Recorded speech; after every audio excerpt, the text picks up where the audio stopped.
7 صفحے کے آخر سے لائن نمبر 2 سورۃ النساء کی آیت نمبر 59 سے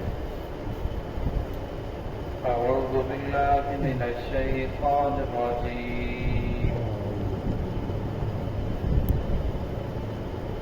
بسم اللہ الرحمن الرحیم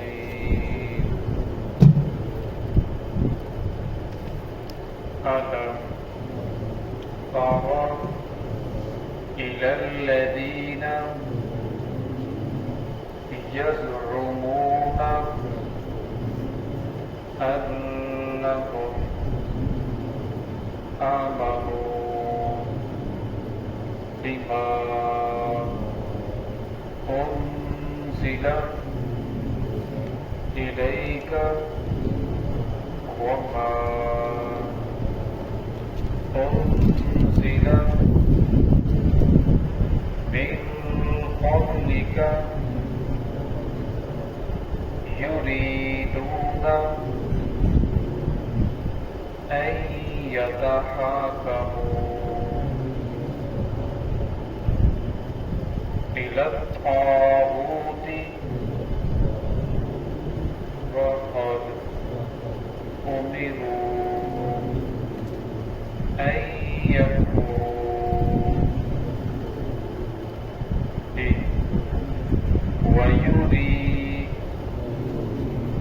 الشيطان أن يضلهم ضلالا بعيدا وإذا قيل لهم تعالوا إلى ما أنزل الله وإلى الرسول رأيت المنافقين يصدون عنك صدودا. بسم الله الرحمن الرحيم ألم تر إلى الذين يزعمون أنهم آمنوا بما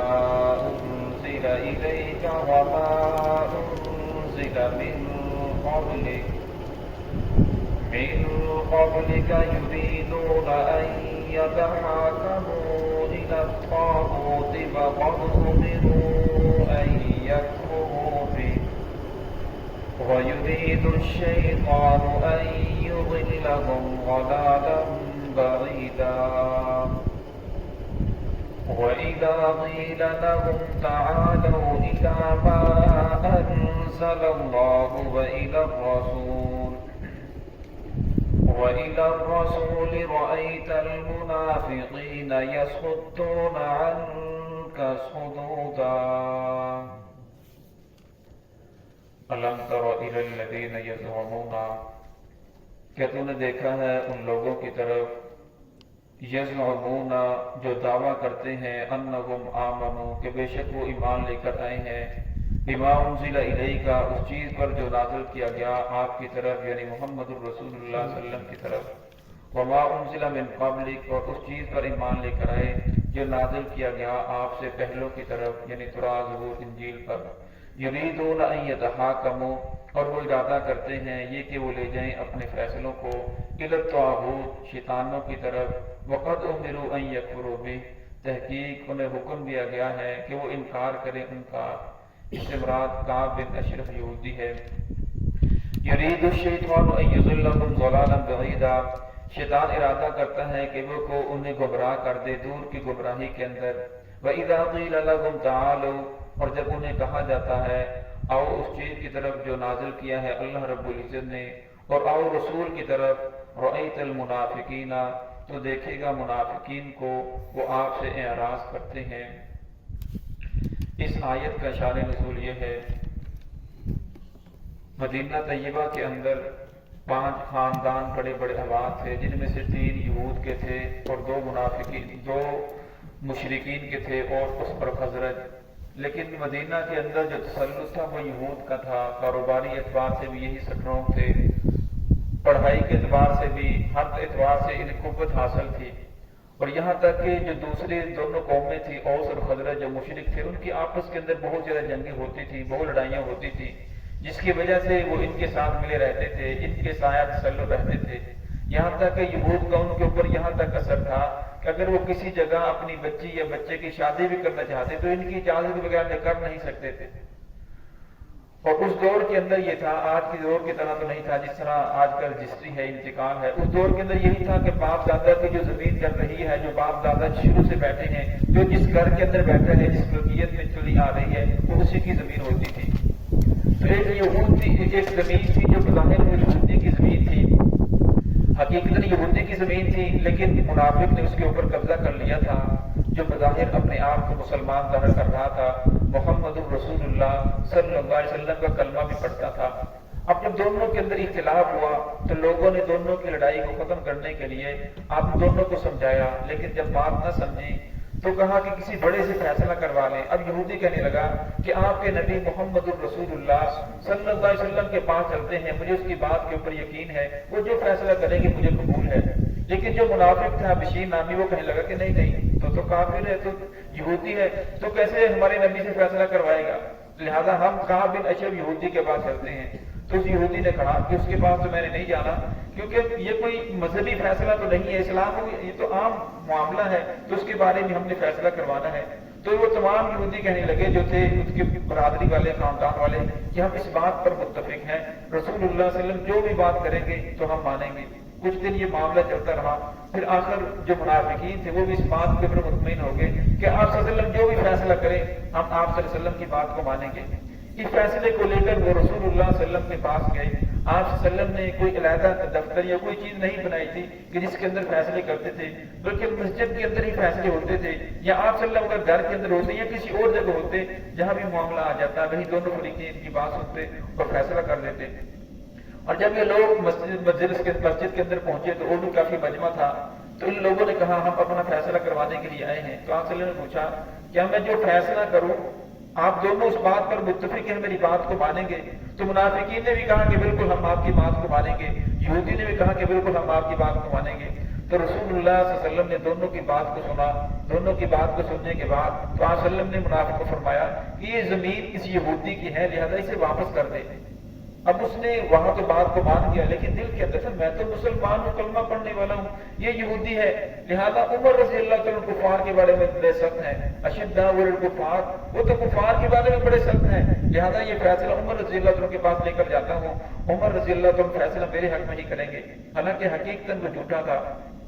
حضور صلی اللہ علیہ وسلم نے عمر رضی اللہ عنہ، زبیر بن کعب اور کافی سارے صحابہ تھے جنہیں آپ صلی اللہ علیہ وسلم نے فیصلہ کرنے کی اجازت دی تھی کہ آپ فیصلہ کر سکتے ہیں، کیونکہ سارے فیصلوں کو اگر میں ہی نپٹاؤں تو وقت بہت کم بچتا ہے، لہذا آپ کے پاس جو بھی فیصلہ آ جائے تو لہذا آپ ان دونوں کے درمیان میں فیصلہ کر دیں۔ حضرت عمر رضی اللہ عنہ نے جب ان کو دیکھا تو کہا کہ اگر کوئی اور فیصلہ ہوتا تو میں کر دیتا، لیکن یہ دو قومیں ہیں، ایک طرف یہودی ہے اور ایک طرف مسلمان ہے، حقیقت میں جو منافق تھا۔ فرمایا لہذا اگر میں فیصلہ کروں گا تو ہو سکتا ہے کہ یہودی کوئی فتنہ کھڑا کر دے، کیونکہ فتنہ کے بارے میں آپ صلی اللہ علیہ وسلم نے فرمایا کہ فتنہ بہت بری چیز ہے، فتنہ فرمایا فتنے سے بچنا چاہیے، جو آدمی فتنے کی بات کرے فرمایا وہ آدمی اس پر اللہ رب العزت کی لعنت ہے، فرمایا فتنہ سویا وہ ہوتا ہے، فرمایا جو آدمی اسے جگاتا ہے اللہ رب العزت پر لعنت فرماتے ہیں۔ ایسا ہوتا ہے گھروں کے اندر بھی دیکھتے ہیں، عورتیں تھوڑی سی بات ہوتی ہے اسے بات کو آگے کر دیتے ہیں، یا بعض مردوں کو بھی عادت ہوتی ہے بات ہوتی ہے اسے آگے بلا دیتے ہیں، بات بالکل چھوٹی سی ہوتی ہے لیکن اس کے اوپر اتنی بڑی جنگ اور اتنی بڑی لڑائی اور اتنے بڑے نقصانات کہ خاندان اور خاندان آپس سے ٹوٹ جاتے ہیں۔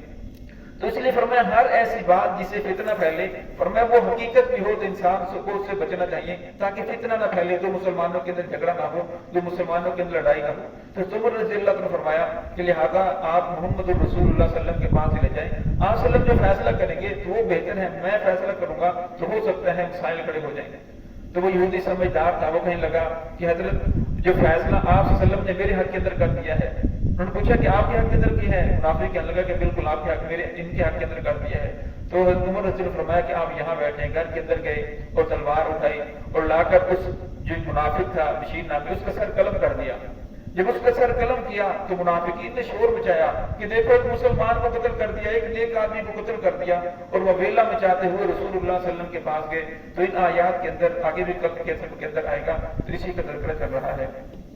الم تر الی الذین یزعمون انهم آمنوا، فرمایا کیا تم نے دیکھا ہے ان لوگوں کو جو دعویٰ کرتے ہیں ہم ایمان لائے، بما انزل الیک، جو نازل کیا گیا آپ صلی اللہ علیہ وسلم پر، یعنی قرآن پاک کے اوپر ہم ایمان رکھتے ہیں، وما انزل من قبلک، اور اس چیز پر بھی ایمان رکھتے ہیں جو آپ سے پہلے نازل کیا گیا، یعنی تورات، زبور، انجیل، یریدون ان یتحاکموا، پھر بھی وہ ارادہ کرتے ہیں، چاہتے ہیں کہ لے جائیں اپنے فیصلوں کو الی الطاغوت، شیطانوں کی طرف، یعنی کعب بن اشرف یہودی کی طرف، وقت امروا، فرمایا حالانکہ انہیں حکم دیا گیا ہے ان یکفروا بہ، کہ ایسے لوگوں کا، ایسے جو فتنہ فساد پھیلانے والے ہیں ان کا انکار کریں، ان کی بات کو نہ مانیں۔ یرید الشیطان ان یضلکم ضلالا بعیدا، ورنہ شیطان تو پہلے ہی چاہتا ہے کہ تمہیں گمراہ کر دے، تم اس راستے کے اوپر چلو گے اس کے لیے اور سانی زیادہ پیدا ہو جائے گی۔ وَإِذَا قِيلَ لَهُمْ تَعَالَوْا،